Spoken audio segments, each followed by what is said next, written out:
So hello guys and welcome back to the channel. Today I'm going to show you how to use the Ken Burns effect in iMovie. So the first thing you want to do is open up your iMovie app. On here you can start a new project. You can also go to the projects you already have on here. So let's open one of those projects and you can click the edit button on there. Once you've clicked on that, you can see your project right here, recording and some other stuff that's underneath. To use the Ken Burns effect, you will need to add a photo. So let's go to the plus sign. From here, you can go to photos. So let's open up a photo and add some photo. Once you've clicked the plus sign and you've added a photo, you can see something is changing maybe. And you can go ahead and click on that photo and you can see here Ken Burns enabled.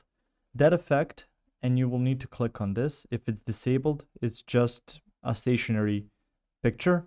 But if I click on this and click on Ken Burns enabled, and it says pinch to position the start or pitch to position the end, you can go from here and then you can also pinch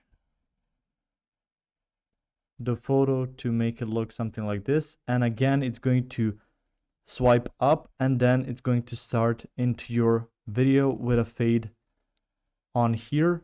And you can see the picture isn't just a picture, it's moving up the picture. So it's using that Ken Burns effect through here. So that's how you can add it. If you found this information helpful or useful, you can like the video. You can also share the video. You can subscribe to the channel and click the notification bell to get notified about new videos on iMovie or some other topics you might find interesting as well. Thank you very much for watching this video. And as always, I will see you guys in the next one. Goodbye.